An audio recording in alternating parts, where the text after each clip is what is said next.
قلبي محجوب ونفسي معيوب وعقلي مغلوب وأحوالي غالب وطاعتي قليل ومعصيتي كثير ولساني مقر بالذنوب فكيف حيلتي يا ستار العيوب يا علام الغيوب يا كاشف الكروب اغفر ذنبي كلها بحرمة محمد وآل محمد یا غفار یا غفار یا غفار برحمتک یا ارحم الراحمین. پروردگار عظیم عبادت قبول فرما. جتنے محصلین علوم آل محمد متعلمین برادران عزیزان تشریف فرما ہیں، پروردگار ان کو اپنے مشن میں کامیابی عطا فرما. صدقہ محمد و اہل بیت محمد ہمارے والدین، ہمارے عزیز رشتہ دار جو بھی مریض ہیں ان کو شفا یاب سہارا عطا فرما. بالخصوص حاضرین برادران کے جتنے احباب رشتہ دار مشرق و مغرب میں جتنے ولایات محمد رکھنے والے جس مصیبت میں مشکل میں گرفتار ہیں، پروردگار ان کو مصیبتیں دور فرما. بالخصوص ہم طلباء کو آفات و بلیات اور بالاخص آفات معنوی اور بلیات معنوی سے محفوظ و محفوظ. پروردگار قلب امام زمان روح امام رضا کو ہمارے اوپر راضی و خوشنود فرما. ان تمام برادران کو مظلوم کربلا کے آخری فرزند اور زمانے کی حجت کی فوج میں شامل ہونے کی توفیق عطا فرما. ان تمام دعاؤں کی قبولیت کے لیے صلوات.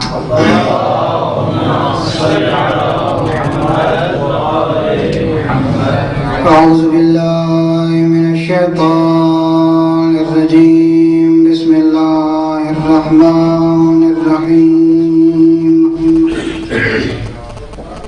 الحمد للہ رب العالمین، الصلاة والسلام علی النبی الأمی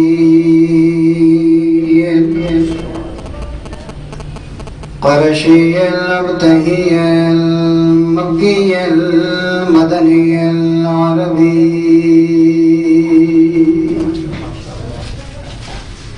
السراج المضیء والکوكب الدری صاحب الوقار والسکینہ المدفون بأرض المدینہ الرسول المصدد والمصطفى الأمجد والمحمود الأحمد محبوب إله العالمين بالقاسم محمد.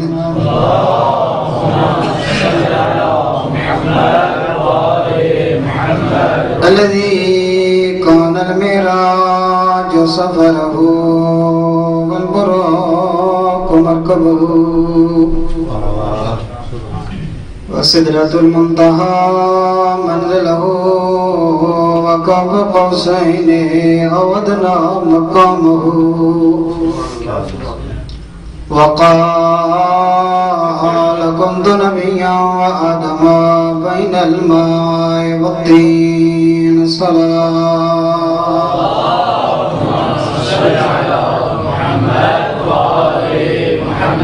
الذي في التوراة اشتهاره وفي الإنجيل أذكاره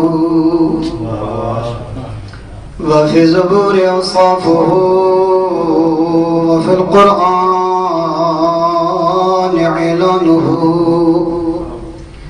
وما أرسلناك إلا رحمة للعالمين.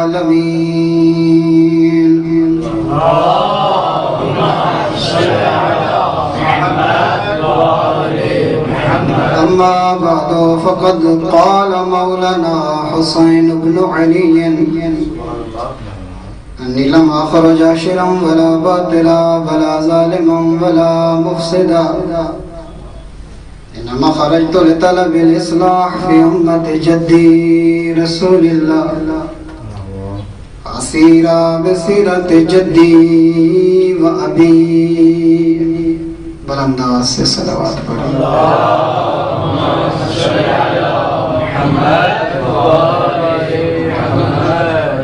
میرے محترم بھائیوں، ایام امتحانات چل رہے ہیں اور آپ کو پتہ ہے کہ وقت بڑا قیمتی ہے آپ برادران کا ہمارے حوالے سے۔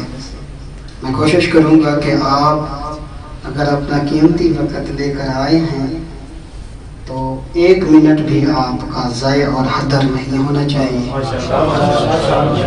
اور جو خیانت کی قسمیں ہیں نا، اس میں سب سے بڑی خیانت وقت کی ہوتی ہے۔ یہ جو معاد کی بحث چل رہی ہے نا متکلمان میں اور علماء فلسفہ میں کہ اعادہ معدوم عین المحال، یہ بڑی بحث ہے کہ یہ بروز محشر یہ وجود کیسے ہی عیناً اسی شکل میں واپس آئے گا۔ مثلیت کے قائل ہیں کہ ملا صدرہ نے براہین دیے ہیں، اسی وجود کا مثل ہوگا، یا یہ وجود لباس کی مانند ہے روح کے اوپر، جیسے لباس چینج کرنے سے انسان چینج نہیں ہوتا۔ بہت سارے اس نے براہین دیے ہیں۔ جس چیز نے رکاوٹ ڈالی ہے روایی علماء کے درمیان یہی وقت ہے۔ وہ کہتے ہیں ہر چیز عیناً تو لوٹ سکتی ہے مگر وقت ہے جو عیناً نہیں لوٹ سکتی۔ کائنات میں کوئی ڈائمنڈ، کوئی سونا، کوئی چاندی، یہ پریشیس چیزیں نہیں ہیں۔ کائنات میں قیمتی ترین چیز وقت ہے۔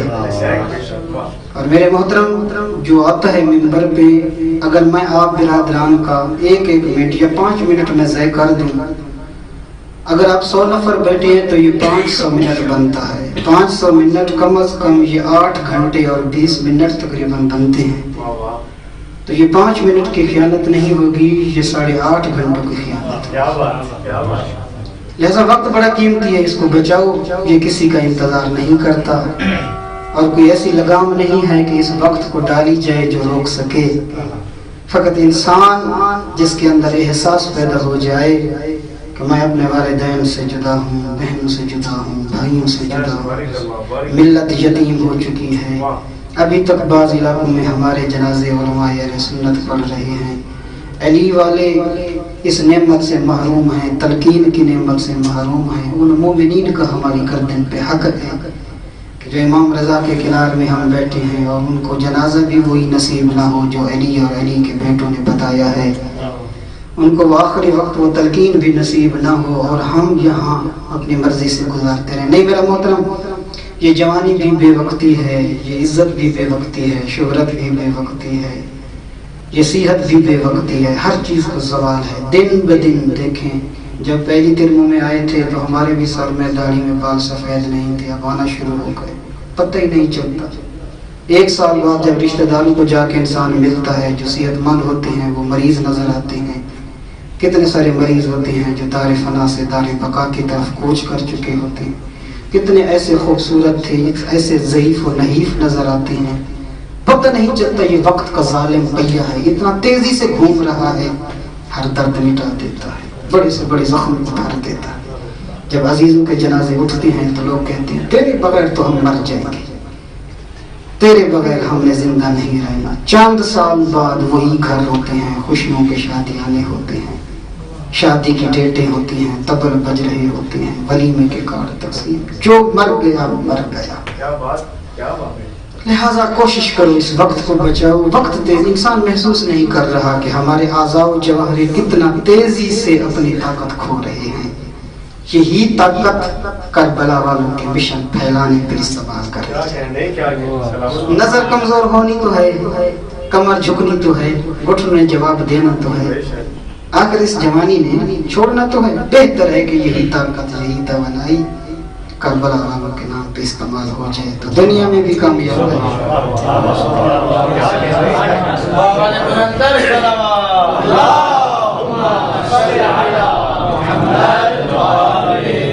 اور یہ مجالس جو تعمیری مجالس ہوتی ہیں یہ کثرت سے ہونی چاہیے، طلباء آئیں اور وہ پڑھیں۔ دیکھیں ایجوکیشن کی تعریف جو مغرب اور یورپ میں کی جاتی ہے وہ فقط سیکھنے سے نہیں کی جاتی۔ انہوں نے جو تعریف کی ہے ایجوکیشن کی، سیکھنے سے نہیں، ایجوکیشن کی تعریف نے کی ہے کہ پازیٹیو بیہیو یا مثبت ہو جائے۔ اگر پڑھا لکھا ہو اور اس کے رویے نہ درست ہوں تو وہ پڑھا لکھا جاہل تو ہو سکتا ہے. تو ہمارے اعضاء و جواہر سے ایک اخلاق ہے اور ایک رفتار ہے. روحیے انسانی کو، اندر کی طاقت کو اخلاق کہتے ہیں. جب وہ پریکٹیکل شکل میں آتی ہے تو اسے رفتار کہتے ہیں. شہید مطہری نے جو تعریف کی ہے. تو ہمارا سارا دین ہمارے اعضاء و جواہر سے نظر آئے گا کہ یہ کتنا دیندار ہے. کہنے والے تو آسمان سے تارے توڑ دیتے ہیں لیکن پتہ تب چلتا ہے. تو لہٰذا قیام امام حسین علیہ السلام سے پہلے، اور ایک میں انتہائی معذرت کے ساتھ یہ آپ برادران کو جسٹ ایز برادر، مگر میں تو اس قابل نہیں کہ ایسے معزز سید شخصیات سامنے بیٹھی ہوتی ہیں، ادب آ جاتا ہے، لیکن فرائض بیان کرنے میں یا درد دل بیان کرنے میں، یہ جو کچھ آپ نے نالج یا جو سرگرمیاں آپ نے اچیو کی ہیں بیان کرنے میں کوئی حرج نہیں، بلکہ یہ تذکر ہے اور قرآن نص سری ہے فذکر ان الذکر تنفع المؤمنین. تو یہ مجالس کثرت سے ہونی چاہیے. یہ ہماری کارگاہ ہیں، یہ تربیت گاہ ہیں، یہ سیکھنے کی جگہیں ہیں. جو کچھ ہم نے نالج لیا ہے نا تھیوری کی شکل میں، یہاں پریکٹیکل امپلیمنٹیشن نظر آنی چاہیے. بس میں ایک چیز عرض کرتا ہوں، کہتے ہیں کہ خطابت ایک فن ہے، بس جس کو آ گیا بس وہ کامیاب ہو گیا. نہیں میرے بھائی ہو، نہیں. شہید مطہری بھی اس کی نفی کرتے ہیں. خطابت فن نہیں ہے. آپ نے منطق کی تعریف میں پڑھا ہوگا کہ کچھ علوم ایسے ہیں جن کو تکنیکی علوم، ٹیکنالوجیکل علم، اور یہ ٹرمیں دی جاتی ہیں کہ یہ ٹیکنالوجیکل علم ہے. تکنیکی علوم یہ خود علم بما ہوا علم نہیں بلکہ کسی علم تک پہنچنے کا ذریعہ ہوتے ہیں. اگر آپ نے منطق نہیں پڑھی، اب کوئی بندہ نہیں کہہ سکتا کہ میں نے منطق لکھی ہے. کہیں کسی بھی منطق کی کتاب پہ جو لکھے یہ تصنیف میں نے کی ہے وہ بڑا جائز ہے. یہ فطریات ہے. فطرت پہلا جملہ جو ہے خلق اللہ الانسان مفطورا علی التفکیر، تو خدا نے فطرت ہر ایک کو دی ہے. لہذا یہ پراکندہ ہے. ایک منطقی نے آ کر ان تمام کو مدون کر دیا، تدوین دے دی. تالیف تو ہو سکتی ہے، منطق کی تصنیف. فطرت کا خالق فقط خدا ہے. فطرت اللہ التی فطر الناس علیہ لا تبدیل لخلق اللہ ذلک دین القیم. سورہ عنکبوت میں ہے میرے خیال میں یہ آیت. خدا کہتے ہیں فطرت کا خالق میں ہوں اور میری فطرت کبھی تبدیل ہوتی بھی ہے. تو بہرحال یہ خطابت علوم فنی میں سے ہے، جس طرح منطق ہے علوم فنی ہے. کسی علم کو ڈیلیور کرنے کے لیے پریکٹس کی ضرورت ہے. لہذا یہ پریکٹس بھی کچھ ٹرینڈز مانگتی ہے، کچھ ٹیکنیکس مانگتی ہے، کچھ سینس مانگتی ہے، کچھ شعور مانگتی ہے. لہذا اگر پراکندہ طور پر کوئی ایک مسٹیک کر جاتا ہے، کوئی دو کر جاتا ہے، اگر تھوڑا سا ٹیکنیک کے حوالے سے اپنے آپ کو آمادہ اور تیار کر لے تو میرے خیال میں مسٹیک دور ہو جاتی ہے. لہذا اگر آپ نے روایات پڑھی، آپ گھبرا تو نہیں لینا میں نے، اگر آپ نے اتنی ساری روایات پڑھی، فرامین معصومین کو سینے میں جمع کیا اور بیان کرنے کی صلاحیت ہے کیا 6 مہینے 4 مہینے 8 مہینے برادران میں بیٹھ کر اگر انسان یہ ابزار کرنا شروع کر دے، اپنے نالج کو بنحو احسن پہنچا سکتے ہیں اپنے مفاہیم. اگر آپ لوگوں نے یہ ٹیکنیکی علوم نہ سیکھے تو آپ کا سینہ روایات کا قبرستان تو بن سکتا ہے، کسی کا مسلح نہیں بن سکتا. روایات سینے میں دفن کرنے کا کیا فائدہ؟ کوشش کرو علوم آل محمد لوگوں تک پہنچانے کے. صلوات پڑھیں آل محمد کے ساتھ. میرے محترم بھائی اور دوستو، امیر المومنین علی علیہ السلام کی زندگی کو 2 حصوں میں میں نے تقسیم کیا ہے. مورخین نے کافی پہلو سے، ہر جہت سے اس عظیم شخصیت کی زندگی کو پہچانا، لکھا. قیام امام حسین علیہ السلام سے پہلے سقوط امیر المومنین کو دیکھنا پڑے گا. سقوط ہم تے کے ساتھ، ہم توئے کے ساتھ. اگر امیر المومنین علی سقوط کا شکار نہ ہوتے، اگر علی کو مجبور سقوط پہ نہ کیا جاتا تو حسین کبھی قیام نہ کرتے. حسین کا قیام امیر المومنین علی کی خاموشی اور امیر المومنین کا سقوط ہے. اب وہ عوامل کون سے ہیں جس نے علی جیسے شہنشاہ کے ہاتھوں کو بغیر رسیوں کے باندھ دیا تھا؟ یہ طالب علموں کو دقت کرنی چاہیے. 63 سال کی زندگی ہے امیر المومنین کی، اس میں سے 34 سال امیر المومنین نے پاک پیغمبر کے ساتھ گزارے، 29 سال بعد از پیغمبر گزارے. ان 29 سال میں سے 25 سال ان 3 خلفاء کی حکومت میں گزارے، 4 سال زہری خلافت میں گزار کر حسرتوں کے پہاڑ لے کر علی ہمیشہ کے لیے اپنے ماننے والوں سے جدا ہو گئے. اور بہت بڑا درد یہ ہے کہ یہ 34 سال جو امیر المومنین نے پاک پیغمبر کے ساتھ گزارے، خیبر بھی اسی میں ہے، خندق بھی اسی میں ہے، احد بھی اسی میں ہے، نعرے بھی اسی میں ہیں، فضائل بھی اسی میں ہیں. جو 29 سال کی زندگی ہے امیر المومنین کا پہلا جملہ یہی ہے، انی مظلوم منذ قبض رسول اللہ. جس دن سے بطول کا بابا دنیا سے چلا میرے اوپر مظلومی کے پہاڑ ٹوٹ پڑے، میرے اوپر مظلومی کے بادل برس پڑے. یہ 29 سال کا عرصہ علی کا ہمارے منبر پہ بیان نہیں کیا جاتا. 34 سال کی زندگی امیر المومنین کی بڑے باشکوہ انداز سے بیان کی جاتی ہے. یہ جو 29 سال علی نے گزارے، میرے محترم امیر المومنین نے 25 اور 4 سال اقتدار کے، 29 سال میں 25 سال میں مولا کے مذہبی فیصلے زیادہ ہیں خلفاء کی زندگی میں، سیاسی فیصلے کم ہیں مگر کم ہیں.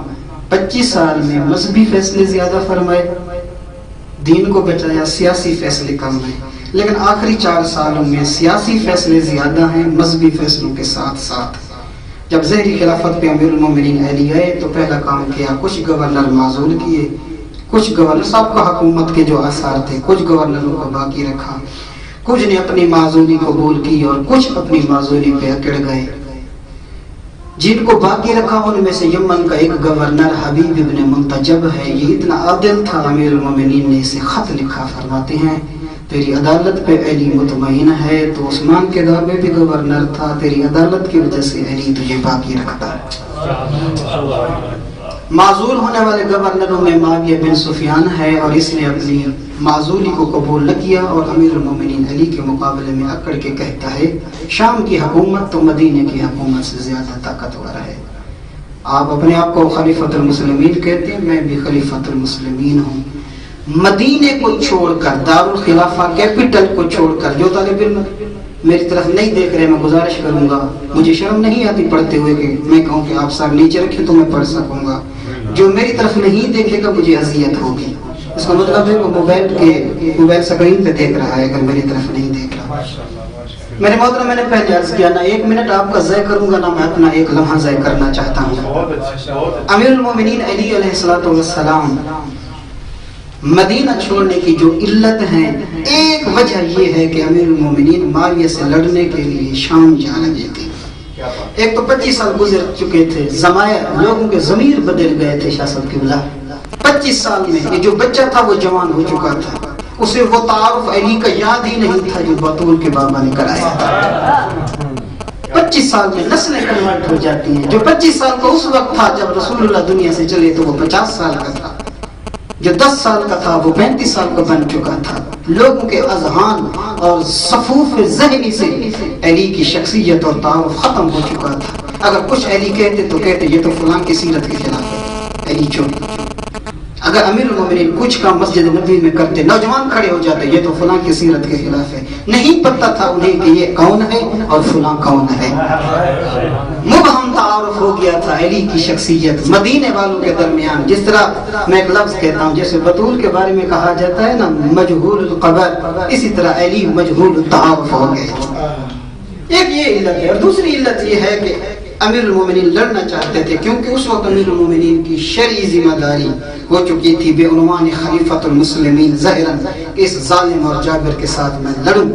امیر المومنین نکلے مدینہ چھوڑ کر. آپ کو پتہ ہے جانا تو شام چاہتے تھے مگر راستے میں ناقصین نے بیعت توڑنے والے، ناقص توڑنے والے کو کہتے ہیں نا، جن میں سے طلحہ زبیر نے پہلے بیعت کی پھر توڑ دی جنگ جمل کی صورت میں.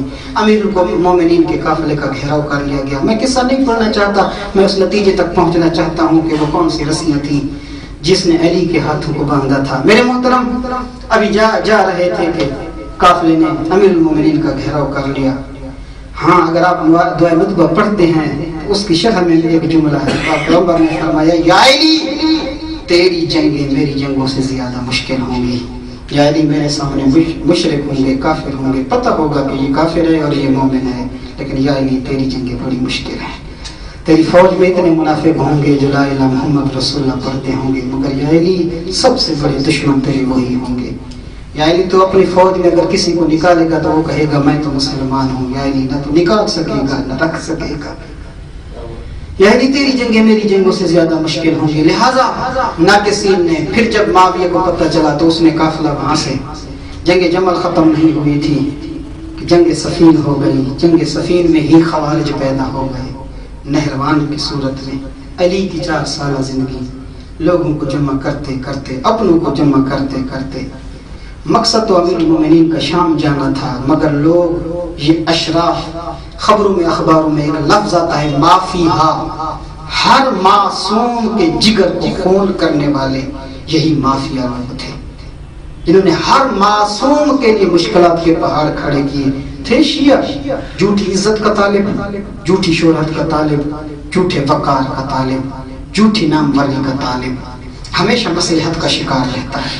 یہ کبھی نہیں کہتا کہ میں تلوار اٹھاؤں اور میں قتل ہو جاؤں. یہ ہمیشہ سہارے دیتا ہے.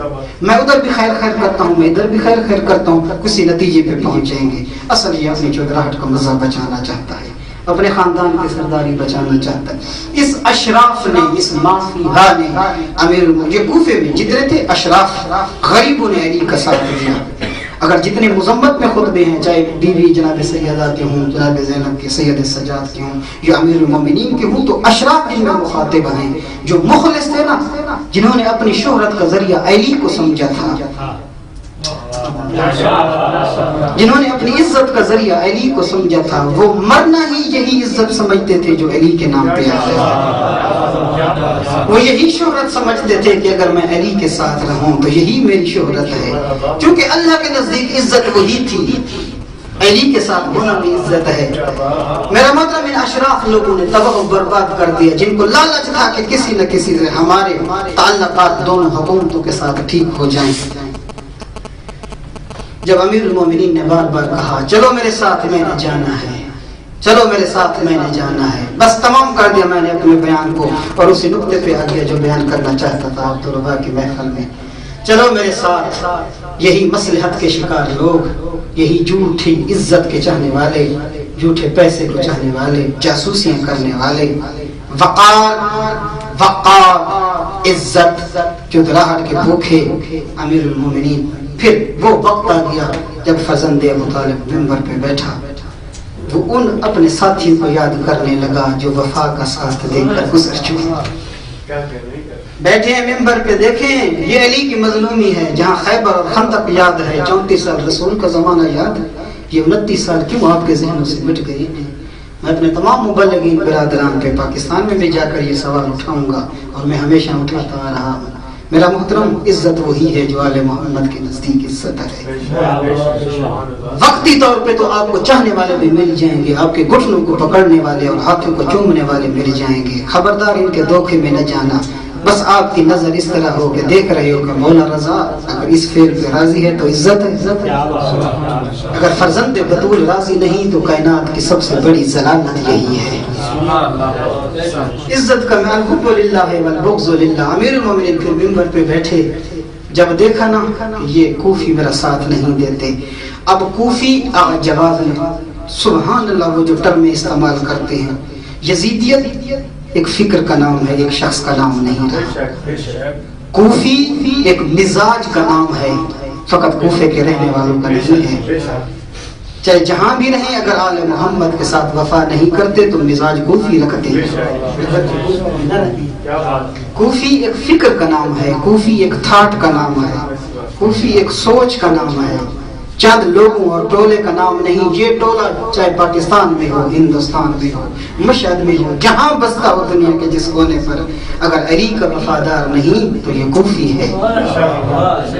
مکان نہیں، تھنک ٹینک کو دیکھنا پڑتا ہے کہ اس کی تاریں اور تنابیں علی سے جڑتی ہیں یا معاویہ سے جڑتی ہیں. میرے محترم بھائی، جب آپ اس حق کے راستے پہ چل پڑیں گے تو آپ کو دشمنی آئیں گے، دشمن آپ کے بہت زیادہ، دوست آپ کے دشمن بن جائیں گے. سچی بات، سلام کرنا چھوڑ جائیں، مزاج بدل جاتے ہیں۔ مزاج تو اس قدر بدلتے ہیں کہ علی جیسے شہنشاہ کو دیکھ کر گلی مڑ جاتے ہیں، کہیں علی کو سلام نہ کرنا پڑ جائے۔ مزاج بدل جاتے ہیں لوگوں کے۔ آل محمد کا کردار بلند، اخلاق بلند، سخاوت بلند، قسمت کے درجے پہ فیض، کائنات کی کوئی ایسی صفت نہیں جو فرزندان بطول میں موجود نہ ہو۔ پھر پوری کائنات دشمن اس لیے تھی کہ برے کو برا کہتے تھے، اچھے کو اچھا کہتے تھے۔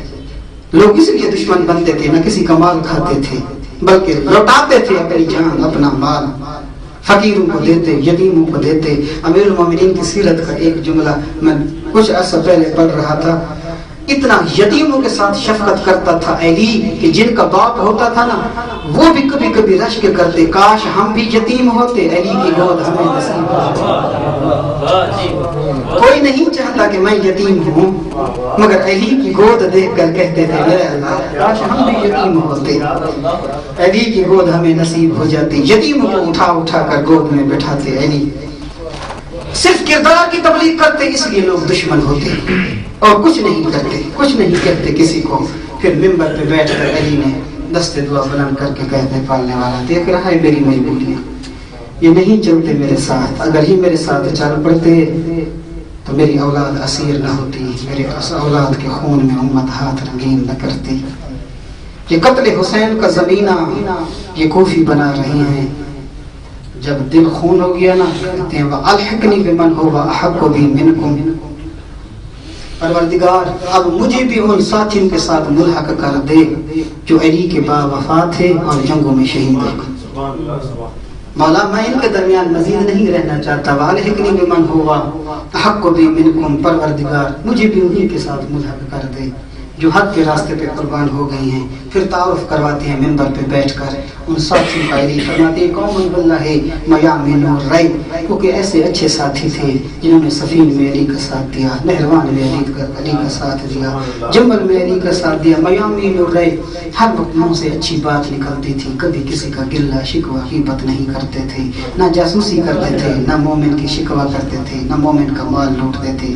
وہی عزت کا معیار ان کے نزدیک وہی تھا جس کو اللہ عزت سمجھتا ہے۔ اور پھر فرماتے ہیں این اخوانی الذین راکبوا الطریق ومضوا علی الحق، این عمار، این ابن طیحان، این ذو الشہادتین، میرے وہ ساتھی کہاں گئے ہیں جو حق کے راستے پہ ہر جہاں علی جاتا تھا میرے پیچھے جاتے تھے، میں دائیں مڑتا تھا وہ دائیں مڑتے، میں بائیں مڑتا وہ دائیں مڑتے۔ پھر فرماتے ہیں این عمار، این ابن طیحان، کہاں گیا میرا عمار، کہاں گیا ذو الشہادتین، کہاں گئے وہ میرا ابن طیحان۔ پھر فرماتے ہیں اینا نظراؤہم من اخوانہم الذین تعاقدوا علی المنی وابرد برؤوسہم الی الفاجرہ، کہاں گئے عمار کے وہ مخلص ساتھی جن کو عمار کہتا تھا علی حق ہے، انہوں نے عمار کی بات پہ اتنا یقین کیا، انہوں نے موت پہ معاہدہ کر لیا کہ ہم جب تک علی کی محبت میں مریں گے نہیں ہمارے لیے جینا حرام ہے۔ کہاں گئے اینا نظراؤہم کہ ہم ہمیشہ علی کے راستے پہ مریں گے۔ پھر فرماتے ہیں وَأُبْرِدَ بِرُؤُوسِهِمْ إِلَى الْفَاجِرَةِ، اور ان کے سروں کو قلم کر کے فاجرین کے دربار میں بھیجا گیا ہے۔ کتنے تھے نا ساتھی؟ اب ہر جملہ تشریح کا محتاج ہے، ہر لفظ تشریح اور توضیح کا محتاج ہے۔ آپ کے جذبات کو میں سمجھ رہا ہوں، آپ کی محبت آپ کے چہرے میں پڑھ رہا ہوں، میں جلدی سے آگے جانا چاہتا ہوں۔ پھر فرماتے ہیں قال ضرب بيده على لحيته الشريفة الكريمة فأطال البقاء ثم قال، نوف بکالی کہتا ہے میں اپنی آنکھوں سے دیکھ رہا تھا، پھر علی نے دونوں ہاتھ اٹھا کر ریشے اتھائی پہ رکھے، فأطال البقاء، ابو طالب کے فرزند نے رونا شروع کیا۔ جب آنسو گر رہے تھے میں قریب گیا، میں نے کہا مولا کیوں اتنی شدت سے غم سے رو رہے ہو؟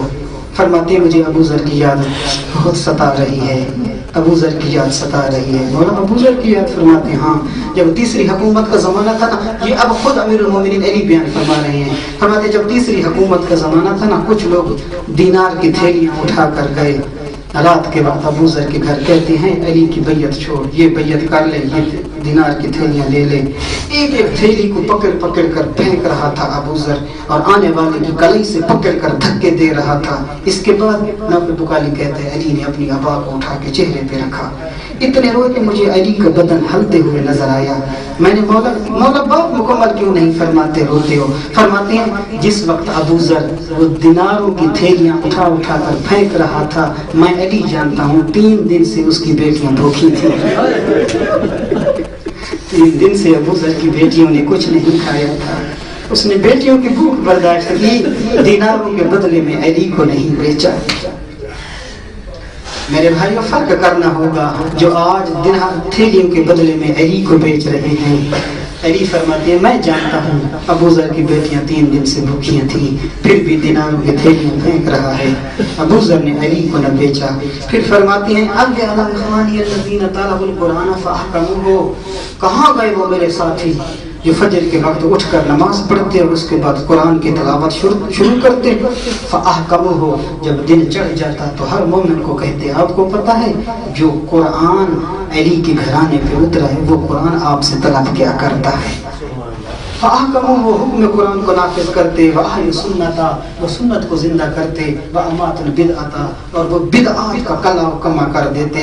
پھر فرماتے دعوا للجہاد فاجابوا. جب میں ان کو بلاتا تھا وہ مجھے جواب دیتے. وواثقوا بالقائد فاتبعوہ. وہ اپنے قائد کی قیادت پہ یقین رکھتے, اپنے قید کی قیادت کے مطابق عمل کرتے. پھر فرماتے مقابیل بالحق. حق کہنے والے. متاریک للبغی. طغیان, بغاوت, دھوکہ, جھوٹ, سود, رشوت, مومنین کو بہکانا, غلط راستے دینا, شیطان کی زبان بولنا. متاریک للبغی. جو بھی بغاوت اور طغیان پہ اترتا تھا وہ علی کے چاہنے والے ان کے سامنے سیسا پلے دیوار بن جاتے. مضوا قدمان علی الطریقہ واوجفوا علی المحجہ. یہ حق کے راستے پہ قربان ہو کر چلے گئے. فظافر برتبۃ نعمت الکرامۃ البادرہ. یہ ہمیشہ کی کرامت لے گئے ہیں. کیوں؟ جو جنت کے اعلیٰ مقام ہے بطول کے بابا کے ساتھ لوائے حمد میں بیٹھے ہیں. فرماتے ہیں این القوم الذین دعوا للاسلام فقابلوہ. وہ چہرے کہاں گئے ہیں مجھے نظر نہیں آ رہے جن کو میں بلاتا جواب دیتے. وقرأوا القرآن فاحکموہ. جب قرآن کو پڑھتے حکم کرتے حکمیت قرآن نافذ کرتے. اگلا جملہ یہ فراز امیر المومنین کے دل کو جلا دینے والے, دل کو پہلا دینے والے. فرماتے ہیں وحیجوا الی الجہاد فوالہ ولہ لقاء الی اولادہا. جب علی ان کو صدا دیتا میں کہتا آؤ میرے اوپر مشکل ہے, میرے خانوادے پر مشکل ہے, میرے حسنین کی جان خطرے میں ہے. فرماتے ہیں فحیجوا الی الجہاد فوالہ ولہ لقاء الی اولادہا. یہ علی کی آواز پہ ایسے دوڑتے تھے جیسے صحرا میں بھٹکا بچہ اپنی ماں کو دیکھ کر بھاگتا ہے. یہ میری آواز کا اس قدر کرتے کہ علی کی آواز آ رہی ہے. کیا حالت کیا ہوتی؟ وَصَبَوْا السُّيُوفُ أَغْمَادَهَا. نیاموں سے تلوار نکال لیتے. وَأَخَذُوا بِأَطْرَافِ الْأَرْضِ زَحْفًا زَحْفًا وَصَفًّا صَفًّا. یہ پوری زمین میں پھیل جاتے, احاطہ کر لیتے امیر المومنین کی زندگی کا, علی کی زندگی بچانے کے لیے, علی کی فکر بچانے کے لیے, علی کا گھر بچانے کے لیے. یہ سیسا پلی ہوئی دیوار کی طرح میرے گرد حالہ بنا دیتے. فرماتے ہیں بعض الحرج و بعض النجا.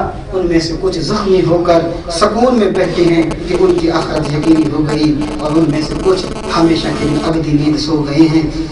معیار دیکھنا, معیار میرے بھائیو. فرماتے ہیں لا یبشرون بالاحیاء. ان کا معیار یہ ہوتا اگر جنگ سے زندہ لوٹ آتے تو یہ نہیں کہتے میرے اللہ شکر ہے میں زندہ آ گیا, بلکہ یہ کہتا تھا میرا اللہ مجھے علی کی محبت میں شہادت نصیب کیوں نہیں ہوئی. لا یبشرون بالاحیاء. زندہ لوٹنے پہ خوش نہیں ہوتا تھا. لا یبشرون ولا یعزون عن الموت. اگر کوئی ان کا ساتھی شہید بھی ہو جاتا ایک دوسرے کو تعزیت نہ کہتے, ایک دوسرے کو فاتحہ نہ پڑھتے, اسے گھر لے جاتے, کہتے تھے اس سے بڑی سعادت کیا ہے, علی کے راستے پہ قربان ہو گیا. پھر فرماتے ہیں وہ کون تھے قربان ہونے والے؟ مرح العیون من البکاء, خمس البطون من الصیام, صفر الالوان من السحر, زبر الشفاعت من الدعاء. فرماتے ہیں میرے وہ ساتھی تھے تہجد کی نماز پڑھ کے ان کے چہرے کے رنگ جاگنے کی وجہ سے زرد ہو چکے تھے. زبر الشفاعت من الدعاء. دعائیں پڑھ کر ان کے ہونٹ خشک ہو چکے ہوتے تھے. پھر فرماتے ہیں صفر الالوان من السحر علی وجوہہم غبرۃ الخاشعین. ہر وقت ان کے چہرے خوف خدا سے اٹے ہوئے نظر آتے. اولئک اخوانی الذاہبون. بس یہ میرے رشتہ دار تھے، میرے وہ ساتھی تھے جو علی کو چھوڑ کے تنہا چلے گئے ہیں. فحق لنا ان نظم الیہم، میں ان کے لیے ایسے پیاسا ہوں جیسے صحرا میں بھٹکا پانی کی تلاش میں ہوتا ہے. ونعزل ایدی علی فراقہم، ان مخلصین کے فراق میں علی ہاتھ پہ ہاتھ مار رہا ہے. میں افسوس کے ہاتھ مل رہا ہوں کہ یہ میرے ساتھی کہاں گئے ہیں. میرے پاس اتنا وقت نہیں ہے، کافی ہو گیا ہے. پھر اگلا جملہ بس میں زیادہ نہیں پڑھتا، آپ کی محبت اتنا پڑھا گئی ہے. فَيَعْجَبًا عَجَبًا وَاللَّهُ يُمِيتُ الْقَلْبَ وَيَجْلِبُ الْحَمَّ مِنْ اجْتِمَاعِ هَؤُلَاءِ الْقَوْمِ عَلَى بَاطِلِهِمْ وَتَفَرُّقِهِمْ عَنْ حَقِّهِمْ. فرماتے ہیں کتنا تعجب ہے، کتنا تعجب ہے. یمیت القلب ویجلب الہم، تم نے علی کے دل کو مردہ اور غموں سے بھر دیا ہے. کس چیز پر؟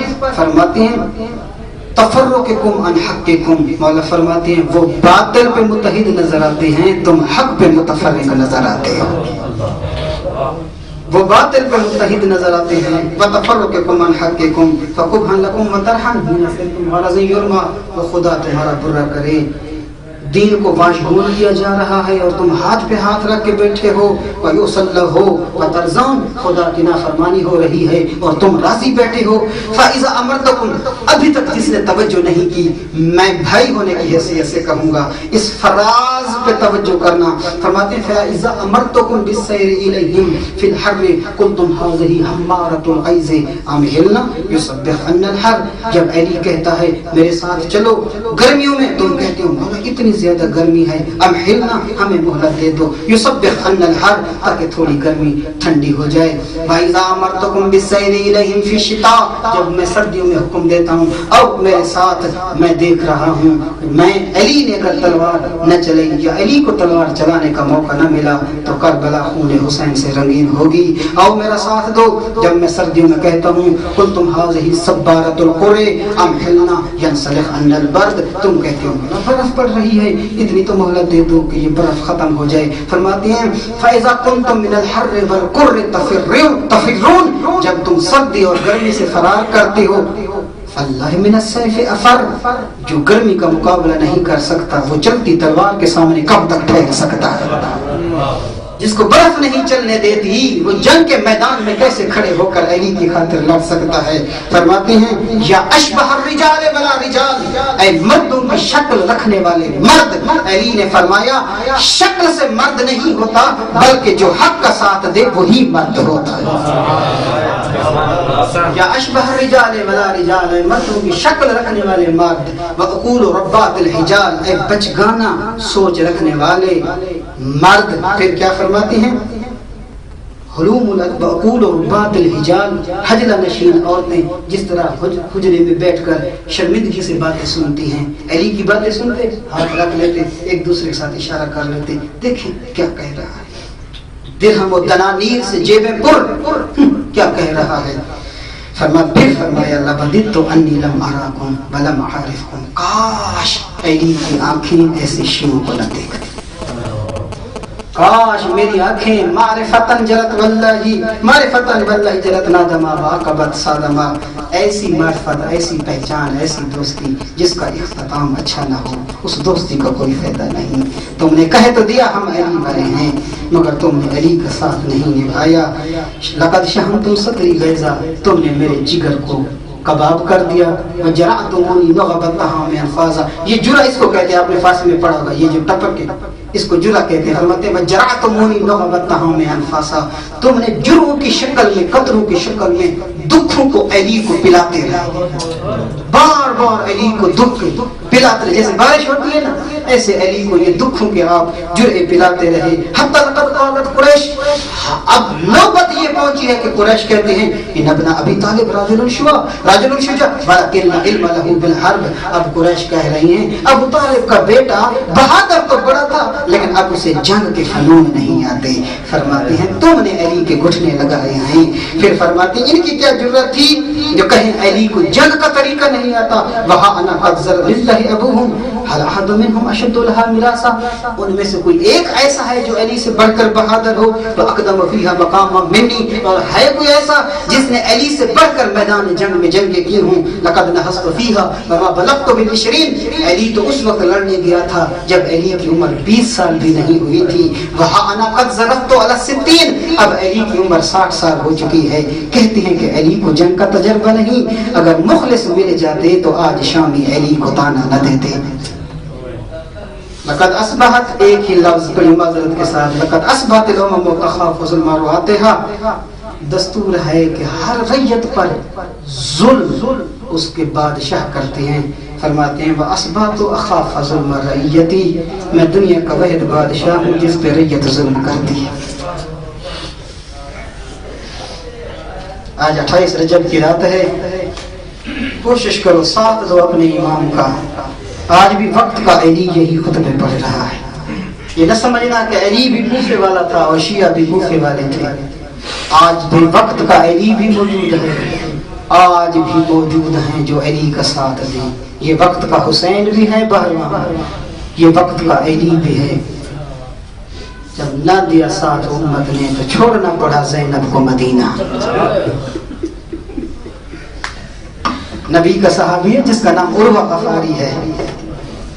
یہ آنکھوں سے نابینا تھا, نابینا, کانوں سے بہرا.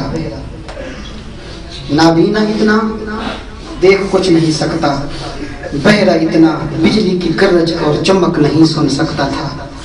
روایت کہتی ہے جب 28 رجب کی رات ڈھلنے لگی نا, یہ اپنے بستر پہ بیٹھ کر تڑپ کے رو رہا ہے. بیوی نے پوچھا تجھے تو کچھ سنائی نہیں دیتا, کیوں رو رہا ہے؟ سنو کہ جملہ کہتا ہے مجھ سے نہ پوچھ, تو بتا یہ کس کی بیٹیاں رو رہی ہیں؟ یہ کون ہیں, یہ کس نے روائی ہیں, یہ کیوں رو رہی ہیں؟ کچھ دیر گزری نا, اس کی بیوی روتی ہوئی آ کے کہتی ہے مدینہ برباد ہو رہا ہے. میں دیکھ کر آئی ہوں بطول کی بیٹیاں چادریں پہن کر بچے سنبھال کر گھر کے دروازے بند کر رہی ہیں. اجرکم علی اللہ, اجرکم علی اللہ. ماحول ذرا گرم ہے, بس اپنے آپ پہ کنٹرول کرنا. میں ایک ہی جملہ پڑھ کے زحمت تمام کرتا ہوں. 11 ہجری کو نبی کی آنکھیں بند ہوئی, امت کی آنکھیں کھلی. میں نے کہہ دیا جملہ, نبی کی آنکھیں بند ہوئی, امت کی آنکھیں کھلی. اس رنگ میں کھلی کہ عجیب رنگ میں نبی دفن ہوا, اکیلی روتی رہی بطول. میں تو دعا ہی کر سکتا ہوں آپ تمام بھائیوں کو. ایک حقیر سید, ایک مسکین سید, عجیب اکیلی روتی رہی بطول, نہ آئی امت. کسی نے نہ کہا بطول تیرے بابا کا ارمان ہے. بطول کی دونوں بیٹیاں ماں کے ساتھ بیٹھ کر سارا دن زینب و کلثوم ماں کے پہلو میں بیٹھ کر روتی. ابھی نانا کے زخم نہ بھولی تھی. یہ 3 جمادی ثانی کی رات جب ماں زہرا کا جنازہ چلا, ماں کے زخم اتنے تھے ابھی رو رہی تھی. یہ بابا نے کوفہ میں بلایا, زینب و کلثوم میں جانتا ہوں تمہاری ماں نہیں ہے, تمہارا بابا کوفہ میں. جب بابا جنگ کر رہا ہو بیٹیاں پریشان ہوتی ہیں, خدا خیر کرے. آپ کو پتہ ہے نا جب جنگ احد میں خبر پہنچی تھی کہ نبی مارا گیا ہے, بطول چادر پہن کر چل پڑی تھی. جانتی تھی کہ میرے بابا کا کون ہے. آپ پریشان ہوں گے لہذا کوفہ آ جائیں. آپ کو پتہ ہے کہ آپ کا بابا گرداب میں ہے, دشمن علی کو ہر وقت نشانہ بناتے ہیں. آ گئی کوفہ میں شاید کہ سکھ کا سانس لے سکیں. آپ بھائیوں سے پوچھتا ہوں 40 ہجری ماہ رمضان یتیم ہو گئی پردیس میں زینب و کلثوم. ماں کے دب نہ بھولی تھی کہ بابا کا زخم یتیمی, بابا کے زخم حال نہیں ابھی نہیں بھولی تھی. یا 50 ہجری بھائی کا جنازہ اس رنگ میں دیکھا, قیامت تک کسی بہن نے نہ دیکھا ہے نہ دیکھے گی. وہ کہتے ہیں جب مولا حسن کا جنازہ آیا دوبارہ تدفین میں بہت دیر لگی. کیوں؟ ہمارے پاکستان کے جید علامہ نے جواب دیا. وہ فرماتے ہیں تیروں کی نوکیں مڑی ہوئی تھی اور نکالنے والی زینب تھی، اس لیے دیر لگ گئی. تیروں کی نوکیں مڑی ہوئی تھی. اجرکم علی اللہ. ابھی بھائی اس کفن کو نہ بھولی تھی. یا 28 رجب حسین روتے ہوئے گھر آئے. زینب نے پوچھا حسین کوئی مصیبت، کوئی نئی مشکل؟ بہن مجھے دربار جانا ہے. حسین وہی دربار؟ کون سا دربار؟ وہی دربار جہاں 3 گھنٹے اما زہرا. بہن جانا ضرور ہے، جانا ضرور ہے. علامہ ذیشان حیدر جوادی کے جملے. زینب نے بھائی کی گردن میں بازو ڈالے. فرماتی ہیں تو کیا سمجھتا ہے زینب تجھے اکیلا جانے دے گی؟ حسین پجتن پاک کی آخری نشانی فقط آپ. نانا بابا اما حسن سارے چلے گئے، میں تجھے اکیلا نہیں جانے دوں گی. آواز دی اکبر عباس قاسم آؤ، آقا دربار اکیلا جا رہا ہے. 30 ہاشمی جوان نے آ کر حسین کے گرد حالہ بنایا جیسے 14ویں رات کا چاند ستاروں کے جھلمٹ میں چمکتا ہے نا، اس طرح فرزند بطول دربار کی طرف خرامہ خرامہ جا رہے ہیں. آگے آگے ام البنین کا بیٹا، کبھی دائیں طرف کبھی بائیں طرف، جلال علی چہرے پہ عیاں. جب عباس کا جلال دیکھا نا علی مولا فرماتے ہیں عباس آپ دربار کے باہر ٹھہرے، میں جانتا ہوں یہ مدینہ میری مقتل گاہ نہیں ہے، اگر کوئی مشکل بنی تو میں نعرہ تکبیر بلند کروں گا. برادران جو روایات ہیں کتابوں میں، ہم تو پابند ہیں وہی جملے پڑھنے کے. آل محمد پہ کچھ کم اور زیادہ کرنے کی خدا توفیق نہ دے. ٹھہرے ہاشمی جوان پہنچے، حاکم کے مرنے کی اطلاع دی. آنے والے حاکم کا مطالبہ پیش کیا. فرماتے ہیں مثلی لا یبایع مثلا.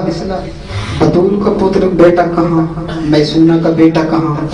یہ ہو سکتا ہے مجھ جیسا شریف اس کمینے کی بیعت کرے؟ مروان نے اشارہ کیا یہی موقع ہے سرستان سے جدا. نعرہ تکبیر بلند کیا، توڑتے ہوئے دربار نے کہا اللہ اکبر. عصر عاشور تھی، آبرو کٹے ہوئے تھے، ہونٹ کٹے ہوئے تھے، کمر جھکی ہوئی تھی. لاشوں کے درمیان کہتے ہیں اینا اینا زہیر، اینا اینا حبیب، اینا اینا بنی الاکبر، اینا اینا اخل عباس. سبحان اللہ. اجرکم علی اللہ. آنکھیں سرخ. آپ کو پتہ ہے نا جس دربار میں حسین گر جاتے نانا سے ممبر چھوٹ جاتا ہے زمانہ تیری جفا. جب اس دربار میں حسین نے اپنے قتل کا نام سنا نا اتنا دکھی ہوا، گھر نہیں گیا، سیدھا نانے کی طرف. تعارف سننا، میں ترجمہ نہیں کروں گا، فقط وہی عربی کا جملہ پڑھوں گا. آپ جانتے ہیں یہ نہیں کہا میں علی کا بیٹا ہوں، یہ نہیں کہا میں تیرا نواسا ہوں. کہتے ہیں نانا انا الحسین ابن فاطمہ.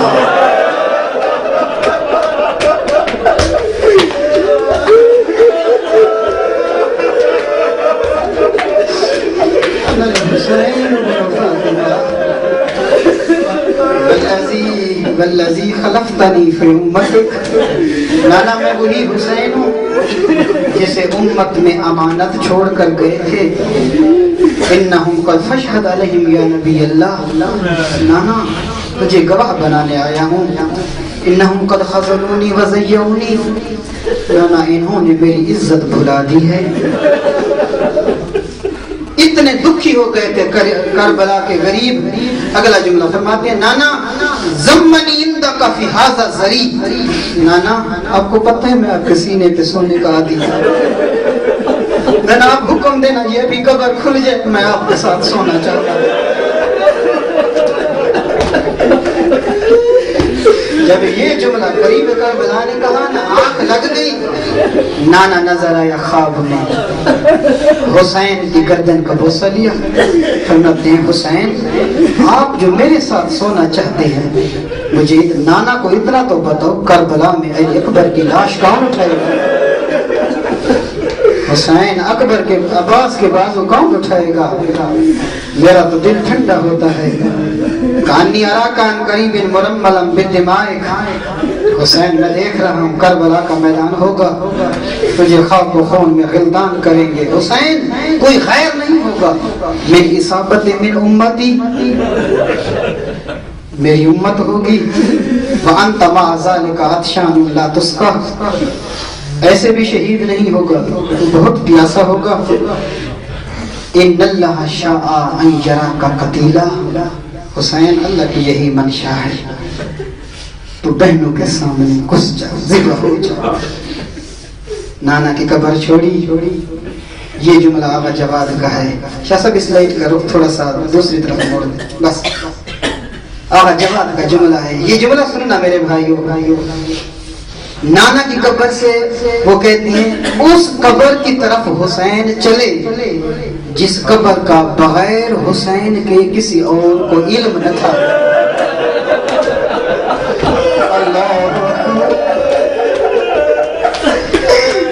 صرف امام وقت جان سکتا تھا کہ بطول کہاں ہے۔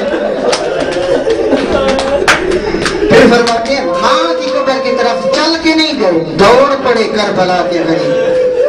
جب دوڑ کے گئے نا ٹھہر نہ سکے، گر پڑے۔ جب گر گئے نا ماں کی قبر کو سینے سے ایسے لگایا جیسے بچہ سو جاتا ہے۔ سونے کے بعد کہتا ہے اماں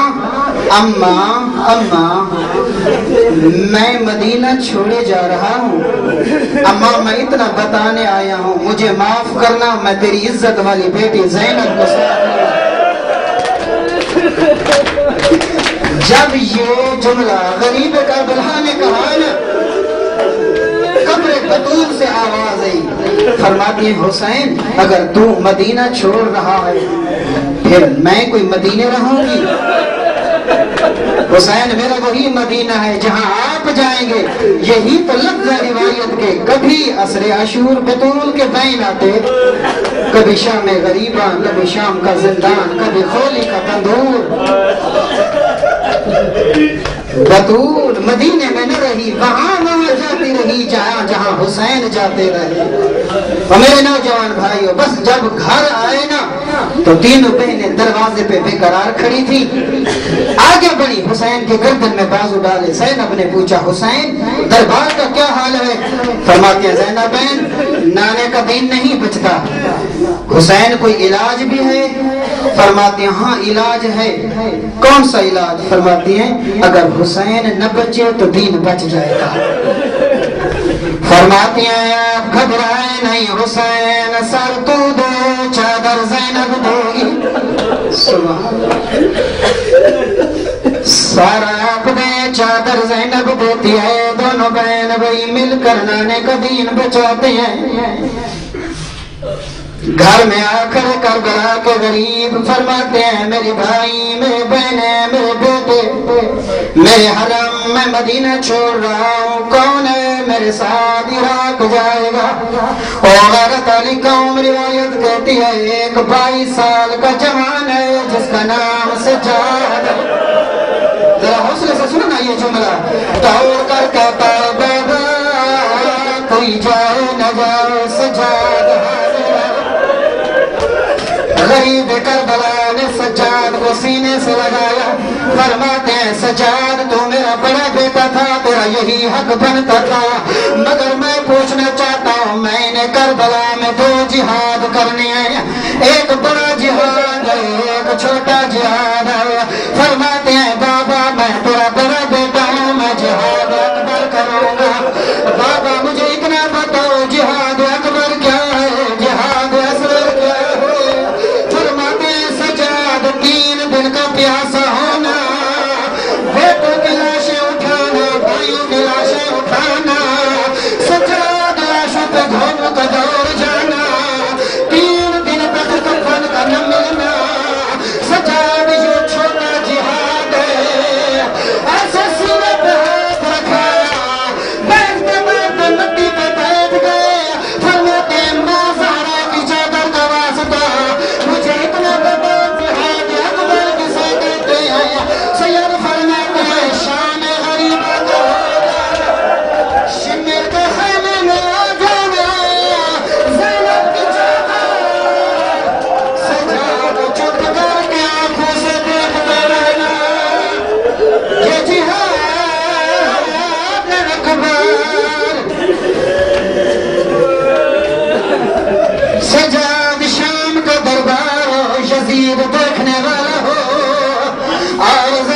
سر پہ چادر نہ ہو یہ جہاد اکبر ہے میرے محترم کیسا کیا سجاد نے جہاد اکبر نوجوان ذرا دل قابو کرنا آپ سے پوچھنا چاہتا ہوں اگر بازار میں بھیڑ ہو بدماشوں کی اگر مرد گر جائے اسے اٹھنے میں دیر نہیں لگتی خدا نہ کرے اگر مزدور گر جائے اسے اٹھنے میں بڑی دیر لگ جاتی ہے روایت کہتی ہے جب بدماشوں کے مجمع میں زینب گر پڑی سجاد نے زینب کو اٹھتے دیکھا رو رو کے کہتے تھے خاش مجھے ماں نظر تجھے یزید کے حالات